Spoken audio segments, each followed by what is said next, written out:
نہیں ہے. اگر کوئی نوجوان اس بیماری میں مبتلا ہو گیا ہے تو حدیث میں آتا ہے ما انزل اللہ من داء الا انزل له شفاء, ہر بیماری کا اللہ نے شفا پیدا کی ہے. تو مایوس نہ ہو. سب سے پہلے تو وہ نکاح کرے تاکہ معاملہ آگے بڑھے نہیں, کیونکہ اگر نہیں کرے گا نا یہ پھر یہاں تک رکے گا نہیں معاملہ. کیونکہ یہ لڑکے پھر جب یہ کام کرتے ہیں پھر وہ انٹرنیٹ پر فحش فلمیں بھی دیکھتے ہیں, پھر وہ تصویروں کی طرف بھی جائے گا, بد نظری کی طرف بھی, اور پھر یہ بڑھتا رہا, پھر وہ زنا کا متلاشی ہوتا ہے کہاں مجھے موقع ملے. تو اس لیے میرے بھائی اپنے آپ کو روکنے کی کوشش کرنی چاہیے. تو اس کا پہلا اسٹیپ یہ ہے کہ سب سے پہلے آپ یہ عزم کریں کہ میں نے اپنے آپ کو اس برائی سے ہر قیمت پہ دور کرنا ہے. یہ میرا ایم ہے, میرا عزم ہے. اگر آپ ارادے میں ہی ڈھیلے ہیں تو بھائی پھر معاملہ کیا ہو جائے گا, خراب ہو جائے. تو پہلے تو کیا کرنا ہے, پکا عزم کرنا ہے. اب دوسرا علاج کے طریقے دریافت کرنے آپ نے. سب سے پہلا کام یہ کرنا ہے کہ انسان کو جہاں برائی کی عادت پڑتی ہے نا وہاں برائی چھوٹتی نہیں ہے. آپ کی کوئی خاص ایسی جگہ جہاں آپ سونے کے لیے لیٹتے تھے اور وہاں پر آپ پہ یہ شہوت کا جنون چڑھتا تھا, تو اپنا ٹھکانہ وہاں سے کیا کر لو, چینج کر لو. رات کو سونے سے پہلے مطالعہ کر کے سو. کوئی اپنے سرہانے کتاب رکھی جائے. جو نوجوان خدا نخواستہ کوئی اس میں مبتلا ہے تو اس کو بتا رہا ہوں میں, اپنے سرہانے کیا رکھیں, کوئی دلچسپ کتاب رکھیں. بستر پہ جیسے ہی لیٹے, جو معمولات ہیں نا آیت الکرسی پڑھنا, دعائیں پڑھنا, بستر پہ لیٹنے سے پہلے پڑھ لیں وہ, تاکہ آپ جب بستر پہ جیسے ہی جائیں تو آپ کی سوچ جو ہے نا وہ مطالعے کی طرف چلی جائے. تو فوراً آپ نے کیا کرنا ہے, جیسے ہی سونے کے لیے لیٹے کتاب آپ کے پاس ہونی چاہیے. بستر پہ جاتے ہی آپ اس کتاب کا مطالعہ کرنا شروع کر دیں. انسان جیسے ہی لیٹ کے مطالعہ کرتا ہے اس کو نیند آ جاتی ہے, آپ سو جائیں گے. کیونکہ زیادہ تر نوجوانوں کے پر یہ اٹیک رات کے ٹائم ہی ہوتا ہے. دوسرا کام ہو گیا. تیسرا مسئلہ یہ ہو گیا کہ آپ کسی ڈاکٹر کو بھی بتائیں, ماہر نفسیات کو, لیکن ماہر نفسیات سے کہیں کہ مجھے یہ برائی چھڑوانی ہے, کیونکہ ماہر نفسیات بعض دفعہ اور ڈال دیتے ہیں اس برائی میں. ایسے نفسیاتی ڈاکٹر بھی ہیں, وہ کہتے ہیں اس سے کوئی نہیں, ڈپریشن کا علاج ہے. اور بھائی ساری ڈپریشن کے اور بہت سارے علاج ہیں دنیا میں, وہ علاج وقتی ہے. جیسے سٹا لگانے سے نا وقتی طور پہ ٹھیک ہو جاتا ہے, تو اب یہ بیوقوفی ہے نا کہ سٹے لگا لگا کے ڈپریشن کا علاج, اس سے ڈپریشن بڑھتی ہے, کم نہیں ہوتی. وقتی کم ہوگی, اگلے دن اس سے بڑا اٹیک ہوگا آپ کے اوپر, سارا دن پھر یہی کرتا رہے گا. ایسے ایسے لڑکے آ کے بتاتے ہیں کہ آدمی حیران ہوتا ہے, یار تمہاری ہڈیوں میں اتنا جوس کہاں سے آیا, تم مر کے ختم ہو جاؤ گے اللہ کے بندو. تو وہ یہی کرتے رہتے ہیں ڈپریشن. تو ماہر نفسیات بھی الو سب کچھ سب کو نہیں پتا ہوتا. تو ماہر نفسیات سے بولیں کہ مجھے یہ برائی چھڑوانی ہے ایسی کی تیسی, آپ کی باقی افلاطونیاں بکراتیاں اپنے پاس رکھو, آپ یہ برائی مجھے کیا کرنی ہے. تو نفسیاتی بھی ٹوٹکے ہوتے ہیں, کچھ طریقے ہوتے ہیں. کوئی ماہر ڈاکٹر ہوگا انشاءاللہ آپ کو ایسے طریقے بتائے گا, ایسے ٹوٹکے بتائے گا, ایسی تدبیریں بتائے گا کہ آہستہ آہستہ یہ برائی آپ سے انشاءاللہ چھوٹ جائے گی. اور ایک اور کام, دعا بھی مانگنی ہے. کسی شیخ سے اصلاحی تعلق بھی قائم کرو, ان کو بھی بتاؤ اپنی بیماری.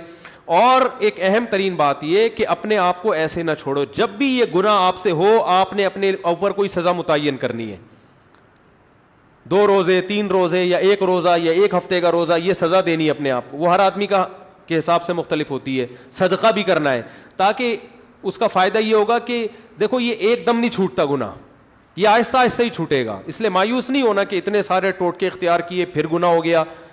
تو پھر ان شیطان مایوس کرتا ہے, بھائی تیرے بس کا کام نہیں ہے. کوئی بات نہیں یار, ٹھنی اس سے ہے دشمنی عمر بھر کی, کبھی وہ دبا لے کبھی تو دبا لے. شیطان کو حضرت مظلوم نے فرمایا کہ کبھی شیطان تجھے پٹک دے گا نیچے, کبھی کبھار تو بھی تو شیطان کو پٹکے گا نا, تو پھٹا چلتا رہے گا قیامت تک, کوئی مسئلہ نہیں ہے. تو کیا کرنا ہے, جب بھی یہ گناہ ہو جائے 2 رکعت پڑھ کے توبہ کرنی ہے, اللہ سے معافی مانگنا ہے, اور اپنے آپ کو کوئی سزا دینی ہے صدقہ کے ذریعے یا روزے کے. سب سے بہتر سزا روزہ ہے, صدقے سے اتنا فائدہ نہیں ہوتا, روزے سے اس میں زیادہ فائدہ ہوتا ہے. تو روزہ رکھے, کیونکہ نفس کو خوش کیا ہے, تو اپنے نفس کو جب تکلیف دے گا بھوکا پیاسا رکھے, تو یہ اس میں نفس کو جو ہے نا آپ کے جو دل ہے اس کی چاہتوں کو چترول لگتے ہیں ٹائٹ طریقے سے روزہ رکھنے سے. تو اپنے من کو خوش کیا نا اس نے حرام طریقے سے, تو روزہ رکھ کے اپنے من ہی کو ٹینشن دے گا یہ. تو روزہ رکھنا بہت زبردست اس کا ایک علاج ہے. تو کیا کرنا ہے, جب بھی یہ جرم ہو جائے تو روزہ رکھ کے اس کی تلافی کرنی ہے. اس کا پھر نہیں بھی چھوٹتا تو ٹینشن نہیں لینی, آپ نے اپنے قوائف پورے کر دیے. اور آخری بات یہ کہ روزانہ ایکسرسائز کا معمول بناؤ.